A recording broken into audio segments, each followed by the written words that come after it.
집 안에 탕자는 누구입니까? 라는 제목으로 하나님의 말씀을 전하도록 하겠습니다. 오늘 본문이 속해 있는 누가복음 15장 전체를 읽어보면 잃어버린 것을 찾아내는 것에 대한 4가지 비유의 말씀이 소개되어지고 있습니다. 3절에서 7절까지는 잃어버린 양을 찾는 목자 비유가 소개되고 있습니다. 8절부터 10절까지는 잃어버린 드라크마를 찾는 여인의 비유가 소개되고 있습니다. 11절부터 24절까지는 잃어버린 탕자를 찾는 아버지의 비유가 소개되고 있고요. 그리고 마지막 오늘 우리가 읽었던 25절부터 32절까지는 잃어버린 맏아들을 찾는 아버지의 비유가 소개되고 있습니다. 자, 여러분, 여기에 등장하는 잃어버린 양, 잃어버린 드라크마, 잃어버린 탕자, 그리고 잃어버린 집안의 맏아들, 이들의 공통점이 무엇이죠? 모두가 잃어버렸다가 다시 찾게 되었다는 것입니다. 그 중에서도 마지막으로 소개되어지고 있는 이야기가 바로 잃어버린 맏아들을 찾는 아버지의 비유입니다. 집 안에서의 탕자 이야기가 소개되어지고 있습니다. 사실 예수님께서 이 말씀을 전하신 가장 중요한 이유가 무엇일까요? 그것은 예수님께서 그 당시 종교인들이었던 바리새인과 서기관들 때문이었습니다. 오늘 본문의 배경이 되는 누가복음 15장 1절과 2절 말씀이 바로 오늘 본문의 배경이 되는 말씀인데요. 누가복음 15장 1절과 2절은 이렇게 기록하고 있습니다. 모든 세리와 죄인들이 말씀을 들으러 가까이 나오니 바리새인과 서기관들이 수군거려 이르되 이 사람이 죄인을 영접하고 음식을 같이 먹는다 하더라. 자, 여러분, 그 당시 세리들과 또 죄인들은 예수님에 관한 소문을 듣고 예수님에게 말씀을 듣고자 사모하는 마음으로 예수님에게 달려 나왔습니다. 예수님에게 가까이 다가왔습니다. 그런데 이러한 모습을 못마땅히 여기는 사람들이 있었습니다. 그들이 누구입니까? 바리새인과 서기관들이었습니다. 이들은 그 당시 율법을 철저히 지키고 종교적인 열심을 가지고 있는 그런 구별된 사람들이었습니다. 그런데 그들의 눈빛으로 이 세리들과 그리고 죄인들을 바라보니까 못마땅한 거예요. 특별히 예수님께서 이들을 영접하고 그들과 함께 식사를 하고 있네요. 도저히 그들의 관점으로는 용납이 되지 않아 수군거리기 시작한 것입니다. 여러분, 여기 등장하는 이 바리새인과 서기관들의 모습은 누구를 이야기하고 있을까요? 바로 오늘 본문 속에 나오는 이야기 중에 집 안에 있는 맏아들의 모습을 보여주고 있습니다. 여러분, 집을 떠나서 방탕한 삶을 살다가 자신의 잘못된 것을 회개하고 집으로 돌아왔던 그 탕자를 기뻐하며 잔치를 벌리는 그 아버지의 마음을 이해하지 못하고 그 맏아들은 그 동생을 이해하지 못하고 받아들이지를 못했습니다. 이 맏아들은 아버지의 마음도 이해하지 못했고 또 동생 탕자를 받아들이지도 못했습니다. 바로 그 당시 예수님 당시에 바리새인과 서기관들의 모습이었고 오늘 본문에 등장하는 맏아들의 모습일 뿐만 아니라 동시에 오늘 이 시대에 교회 안에서 나름대로 오랜 신앙생활을 하고 있지만 그러나 하나님의 마음을 제대로 이해하지 못하고 위선적으로 살아가고 있는 사람들의 모습과 다를 바가 없는 이야기입니다. 자, 그렇다면 여러분, 오늘 본문을 통해 맏아들이 이해하지 못한 것은 무엇일까요? 아니, 이해를 거부하고 있는 것이 과연 무엇일까요? 그가 집 안에 있는 탕자가 되어버릴 수밖에 없었던 이유가 무엇인가? 그 첫 번째 이유는 아버지의 잔치를 제대로 이해하지 못했기 때문입니다. 아버지의 잔치를 제대로 이해했다면 그는 달랐을 것입니다. 그러나 아버지가 그 기쁨으로 그 잔치를 마련한 것을 제대로 이해하지를 못했어요. 오늘 보면 25절입니다. 마다들은 밭에 있다가 돌아와 집에 가까이 왔을 때에 풍악과 춤추는 소리를 듣고, 자, 여러분 여기 보시면 마다들이 밭에 나가서 아마 열심히 일하고 이제 저녁이 되어서 집으로 돌아온 것 같습니다. 그런데 집이 가까워지자 자기 집에서 소리가 들리는데 무슨 소리가 들립니까? 풍악 소리가 막 들리고요, 춤을 추면서 기뻐하는 소리가 들리는 것입니다. 그러자 마다들이 종을 불러서 이 무슨 일인가를 묻습니다. 그러자 한 종이 이렇게 대답하죠. 27절입니다. 대답하되 당신의 동생이 돌아왔음에 당신의 아버지가 건강한 그를 다시 맞아들이게 됨으로 인하여 살찐 송아지를 잡았나이다 하니. 여러분, 지금 집안에서 울려 퍼지는 풍악 소리와 그리고 춤추는 소리는 어떤 이유였습니까? 집 나갔던 탕자, 둘째 아들이 그가 돌아온 것입니다. 그가 무사히 아버지에게로, 아버지 품으로 돌아온 거예요.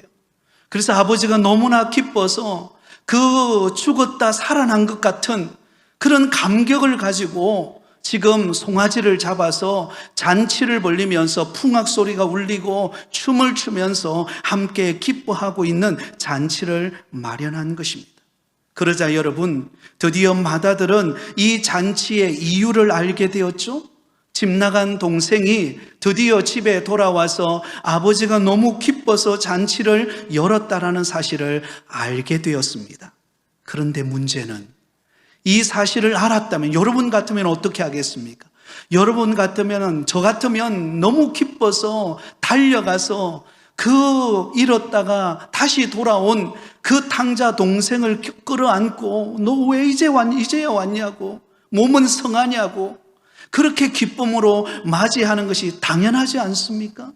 그런데 오늘 본문의 마다들의 반응은 전혀 다릅니다. 28절 우리 같이 읽겠습니다. 28절입니다. 그가 노하여 들어가고자 하지 아니하거늘. 자, 여러분, 마다들의 반응은 어떻습니까? 네, 노하였다, 분노했다는 것입니다. 여러분, 이것은 벌컥 화를 내었다라는 뜻인데요, 이것은 단순히 순간적이고 일시적인 분노를 말하고 있는 것이 아닙니다. 마음속 깊숙한 곳에 자리 잡고 있었던 그 분노가 폭발하여 노여움으로 드러났다라는 것을 가리키고 있습니다. 평소에 여러분, 이 마다들은 여러분 집 나간 둘째 아들에 대한 분노의 마음이 있었습니다. 지가 뭐가 잘났어? 지가 그래 세상 나가면 잘 살 수 있대? 그리고는 돌아오지 않는 그 둘째 아들을 불쌍히 여기고 긍휼히 여기보다 그 둘째 아들을 정죄하고 미움으로 가득 차 있었습니다. 그런데 이게 웬일입니까? 그의 아버지는 한술 더 뜨죠? 그런 둘째 아들이 돌아왔는데 돌아온 둘째 아들을 징계하는 것이 아니라 오히려 기뻐하고 송아지를 잡아서 풍악을 울리면서 함께 춤을 추면서 기뻐하고 있는 아버지가 도저히 이해가 안 되는 거예요.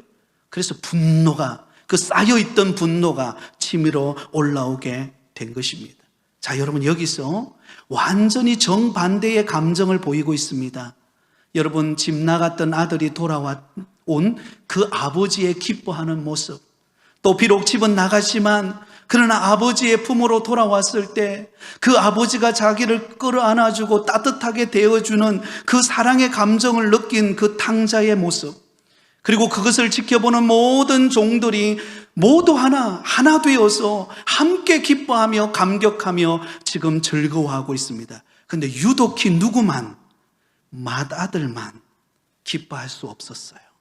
오히려 분노하며 집 안으로 들어가기를 거절합니다. 아니, 아예 버티면서 아버지의 행위에 대하여 불만을 나타내는 반항의 자세를 보여주고 있습니다. 왜냐하면 돌아온 둘째 아들, 동생, 그 탕자가를 위하여 잔치를 벌리는 것이 마음에 들지 않았기 때문입니다. 여러분, 그러자 누가 나서나요? 아버지가 버티고 있는 그 맏아들에게 찾아가서 그를 권합니다. 28절 하반절에 보면 아버지가 나와서 권하되, 이 권한다라는 말은 간곡한 설득을 말합니다. 그 마다들, 버티고 있는 마다들에게 간곡하게 설득하고 그 마음을 헤아려서 그렇게 우리가 들어가서 함께 기뻐하자. 동생이 왔지 않느냐.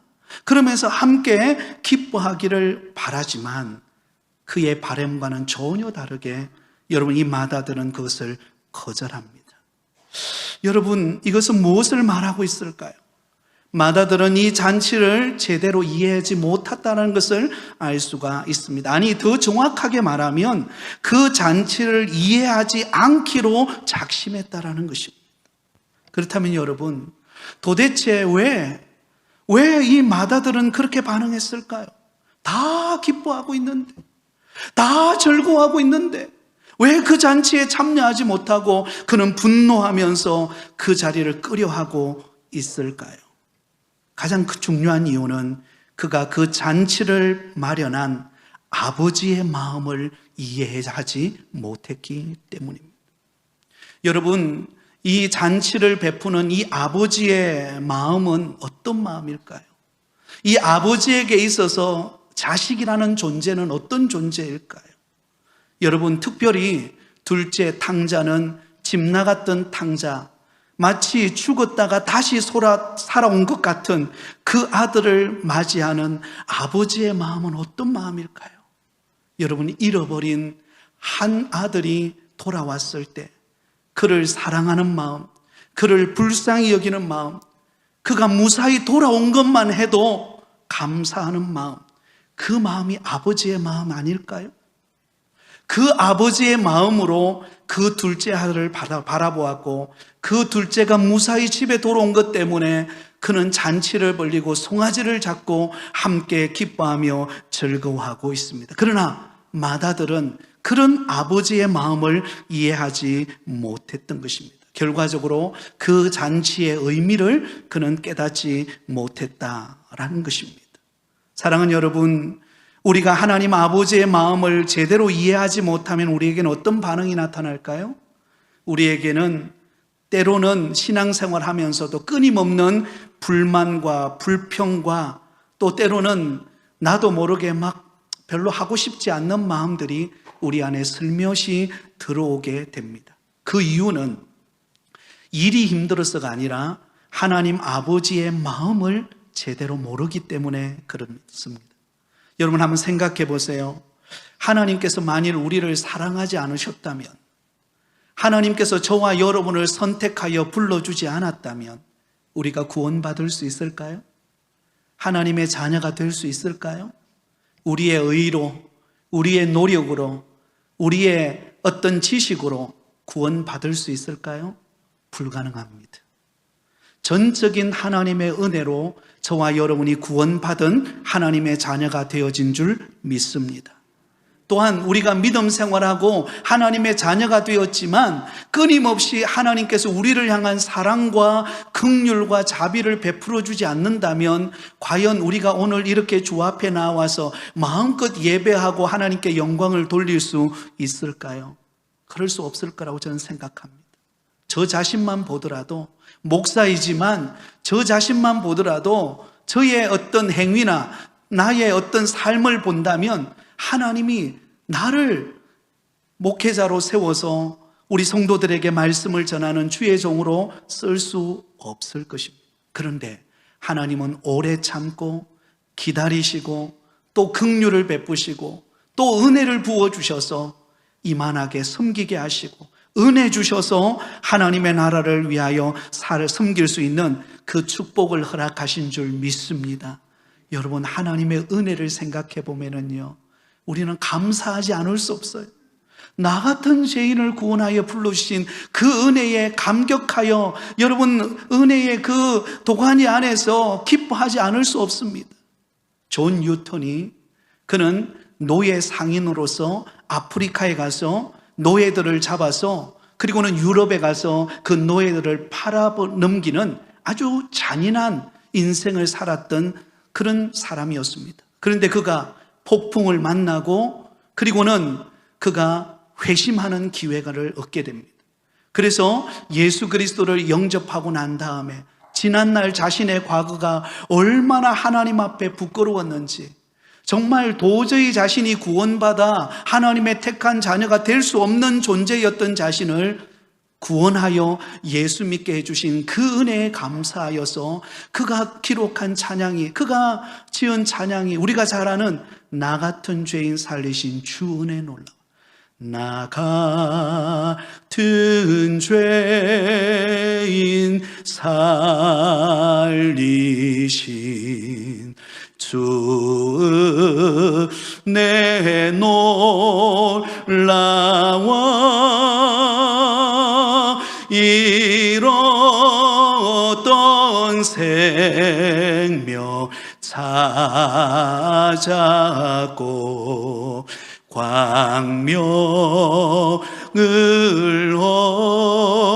얻었네. 그가 하나님 아버지의 마음을 깨달았을 때, 나 같은 죄인을 구원해 주신 그런 나를 구원하여 하나님의 자녀 삼아서 영광스러운 천국 잔치를 벌리면서 기뻐하고 계시는 그 하나님 아버지의 마음을 깨달았을 때 그는 이 찬양을 부르지 않을 수가 없는 거예요. 그래서 여러분, 이 어메이징 그레이스는요, 전 세계적으로 가장 잘 알려져 있는 감동적인 찬양입니다. 사랑하는 성도 여러분, 우리 하나님은 저와 여러분이 하나님 자녀 된 것을 기뻐하며 아름다운 천국 잔치를 마련하여 우리가 기뻐하고 예배하는 것을 오늘도 우리 하나님이 함께 기뻐하시며 영광을 받고 계시는 줄 믿습니다. 그 잔치의 의미를 깨달으시기 바랍니다. 나 같은 죄인을 구원해 주신 그 은혜, 우리는 그 은혜를 잊지 마시기를 바랍니다. 두 번째로, 이 마다들은 왜 집안의 탕자가 되어버리고 말았을까요? 아버지의 명령을 제대로 이해하지 못했기 때문입니다.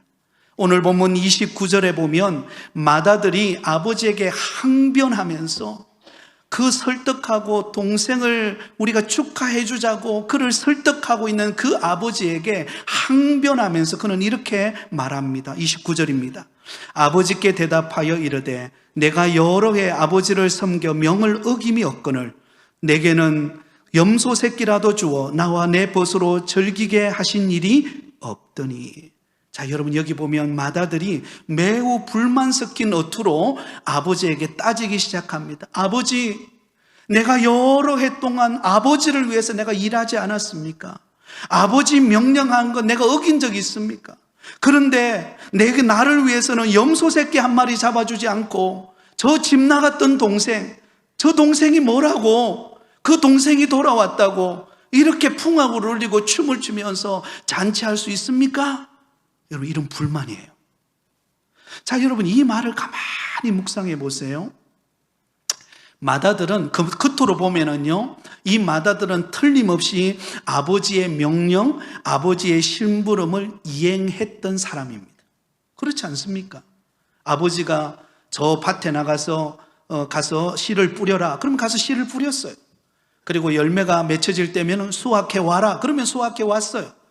아버지의 명령, 겉으로 보이는 명령은 이 마다들이 다 따랐어요.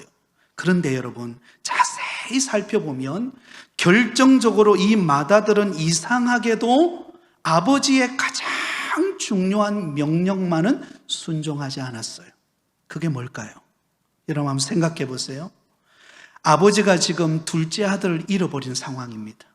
둘째 아들이 어떻게 집을 나갔는지, 집 안에 있는 그런 금폐물을 다 훔쳐가지고는 집을 나가버린 거예요. 그리고는 자기 소유를 가지고 가버린 것입니다. 그 아들의 소식이 끊겨져 있는 상황이에요. 집을 나가서 잘 살고 있는지, 뭔가 좀 자기 생활을 마련할 집은 구했는지, 아니면 아침 식사는 잘하고 있는지, 얼마나 걱정이 되고 아버지로서 그 둘째 아들에 대한 그 나름대로의 그 생각이 많았겠습니까? 그러면서 이 아버지가 맏아들에게 내릴 수 있는 명령은 뭐라고 여러분 생각하십니까? 밭에 나가서 일해라? 물론 그것도 당연히 일상생활을 해야 되기 때문에 해야 할 일입니다. 그러나 가장 중요한 명령은 내 동생 한번 찾아봐라 아니겠습니까? 그 동생 잘 가는 집에 한번 가봐라. 그 동생 잘 가는 음식점에 한번 가봐라. 이게 아버지가 그 맏아들에게 할 수 있는 명령 아닐까요? 그리고 그 동생이 죽었다가 살아난 듯한 동생이 집으로 돌아왔어요. 아버지 품에 안겼습니다. 그러면 아버지가 이 맏아들을 설득하면서 이런 명령을 내리지 않았을까요? 내 동생 비록 집 나갔지만 소유를 다 가지고 가서 다 허랑방탕하게 다 써버리고 빈 몸으로 돌아왔지만 그러나 사랑해야 될 너 동생 아니냐? 그 동생을 사랑해다오. 그 동생을 불쌍히 여겨다오. 이게 아버지의 명령이에요.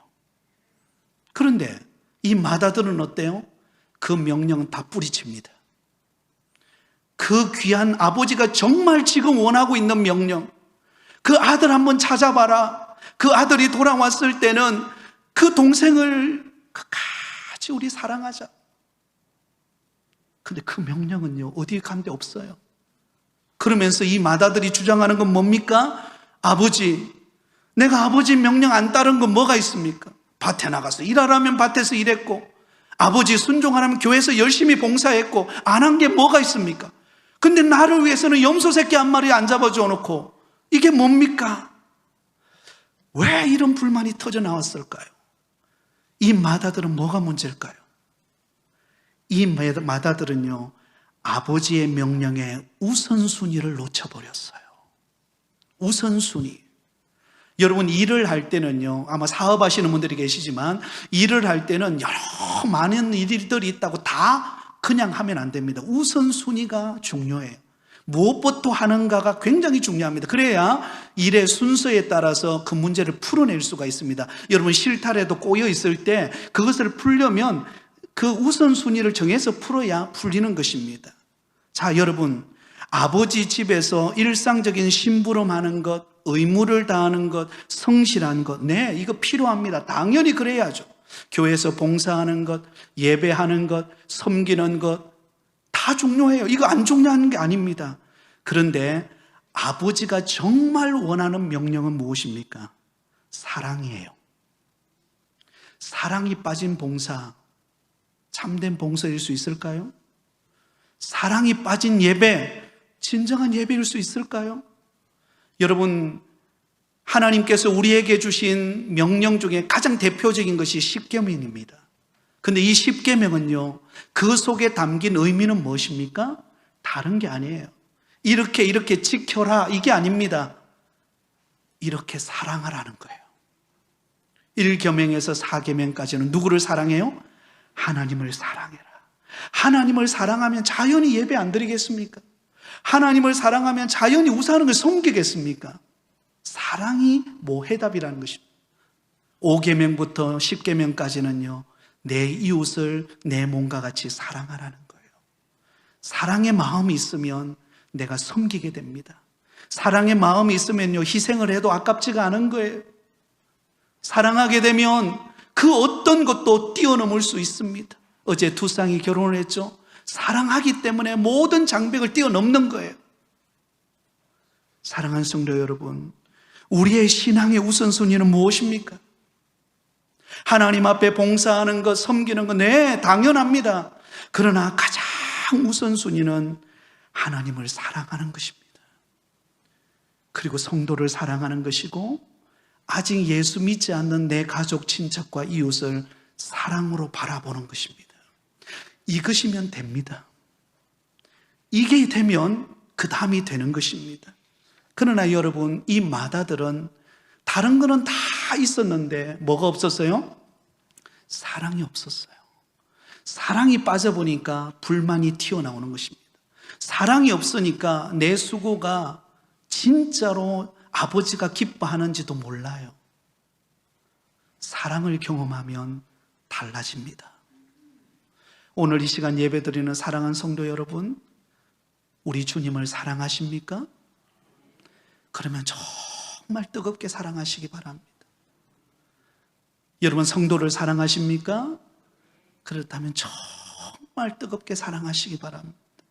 아직 예수 믿지 않는 내 가족, 친척, 이웃을 사랑하십니까? 그렇다면 이 사랑의 복음을 들고 나가는 여러분 되기를 바랍니다. 마지막 세 번째입니다. 왜 이 마다들은 집 안에 탕자가 되어버리고 말았을까요? 바로 동생 탕자와의 관계를 제대로 이해하지 못했기 때문입니다. 동생과의 관계를 제대로 이해하지를 못했어요. 여러분, 이 마다들과 동생은 어떤 관계죠? 친형과 친동생 관계예요. 이건 뗄래야 뗄 수 없는 혈연 관계입니다. 그런데 오늘 본문 30절을 보세요. 그 동생을 대하는 그 형, 마다들이 동생을 어떻게 호칭하는가를 보세요. 30절 같이 읽습니다. 시작.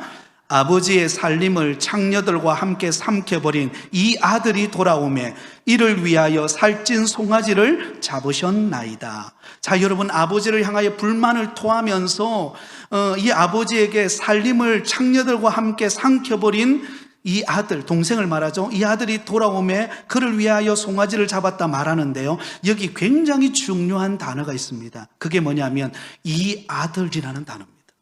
이 아들. 여러분, 지금 이 마다들은 동생인 그를, 탕자를 뭐라고 불렀어요? 이 아들. 이 아들이라는 이 말을 더 정확하게 표현한다면 당신의 아들이라는 말입니다. Your son. 당신의 아들. 이게 무슨 말입니까? 당신의 아들이지 나의 뭐는 아니라고요? 동생은 아니라는 의미예요. 여러분, 생각해 보세요. 이 큰아들의 동생, 집 나간 탕자가 그의 친동생입니까? 아닙니까? 동생이죠. 이거는 호적 동분을 떼봐도 딱 있습니다. 이거는 변함없는 진리예요. 그러나 이 마다들은 그 동생을 동생으로 여기지 않는 거예요. 왜? 집 나가버렸으니까. 내 마음에 들지 않으니까. 내가 원하는 대로 살지 않으니까. 그 동생은 동생이 아니에요. 무정하죠? 형제의식을 잃어버렸습니다. 그런데 아버지의 아들일 수는 있지만 나의 동생은 아닙니다라고 표현하고 있습니다. 그러니 어때요? 그 동생이 내 동생이 아니니까 그 동생은 경멸의 대상이 되는 거예요. 정죄의 대상이 되었다라는 것입니다. 사랑하는 성도 여러분, 정말 이 모습을 보면서 너무나 안타깝지 않습니까? 자기 사랑하는 동생 아닙니까? 그 동생이 집 나가서 방황하다가 회개하고 돌아왔어요. 그러면 그 동생을 사랑으로 끌어안고 내 동생 이제 왔냐고 그렇게 아버지의 마음을 가지고 그를 살피고 그를 돌아보는 것이 여러분이 형에 마땅한 바가 아닙니까? 그런데 아버지 앞에서 하는 말이 당신의 아들이지 나의 동생은 아니잖아요. 이게 있을 수 있는 일입니까? 있을 수 없는 일이 일어나고 있어요. 있을 수 없는 일이 예수님 시대에 일어나고 있습니다. 예수님은 세리들과 죄인들을 친구로 여겼습니다. 그들은 구원받아야 될 대상. 다시 말하면 이들은 오늘 이 시대의 탕자들이었어요. 오늘 이 시대의 둘째 동생이었어요. 그래서 그들을 너무 사랑하여서 그들에게 다가가서 친구가 되어주고 그들에게 복음을 전했어요. 그런데 바리새인과 서기관들은 마다들의 입장이 되어서 저들은 동생이 아니잖아. 저들은 저 지옥의 불쏘시개로 사용되어질 존재들이잖아. 이렇게 바라보는 순간 더 이상 그들과 가까이 할 수 없는 수근거릴 수밖에 없는 존재가 되어 버렸다라는 것입니다. 사랑하는 성도 여러분, 우리는 아직 예수 믿지 않는 우리 가족과 이웃과 동료들을 어떻게 바라보고 있습니까? 그냥 늘 같은 직장에서 늘 일하는 사람이니까 오늘 만나고 또 내일 안 볼 수도 있는 사람이지. 아니에요. 우리의 가정에 있는 사람, 우리의 직장에 있는 사람, 우리가 만나는 사람은 하나님이 저와 여러분에게 붙여준 영적인 동생들인 줄 믿습니다. 먼저 믿은 우리는 마다들이에요. 먼저 불렀으니까. 먼저 구원받았으니까요. 그렇다면 우리는 어떻게 해야 됩니까? 아버지의 마음을 가지고 그들에게로 나아가야 합니다. 그리고 그들에게 이 복된 소식을 나누어야 합니다. 그래서 그들도 이 복된 사랑과 은혜를 경험하고 예수 믿고 구원받는 역사가 일어나기를 원합니다. 이제 말씀을 맺으면서 여러분에게 영상 하나를 보여드리도록 하겠습니다. 여러분, 실종된 딸을 찾기 위해 무려 20년 동안 그 딸을 찾고자 모진 고생을 하면서 그 딸을 찾는 아버지를 소개하는 영상입니다. 저는 이 영상을 보면서 너무나 한없이 울었어요. 여러분, 이 아버지의 마음을 우리가 좀 발견하는 시간 되면 좋겠습니다. 우리 마지막으로 영상을 보도록 하겠습니다.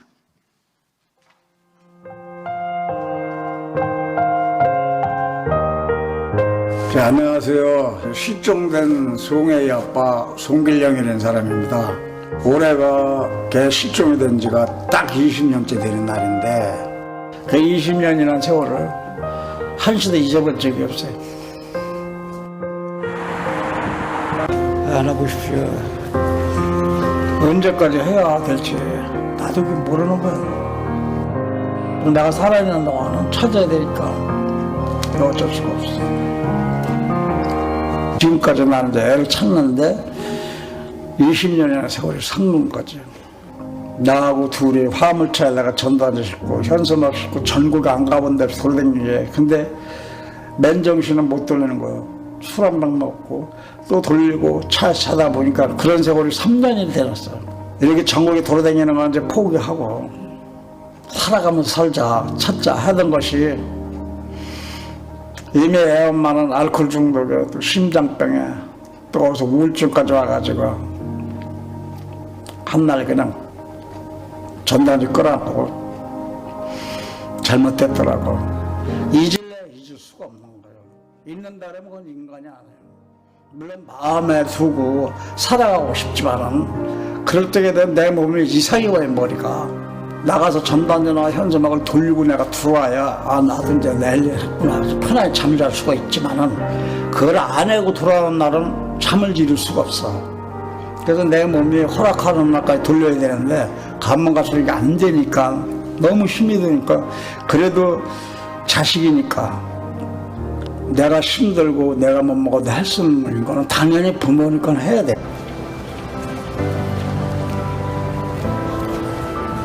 20년 동안 너를 찾기 위해서는 아빠는 이렇게 생활해왔다.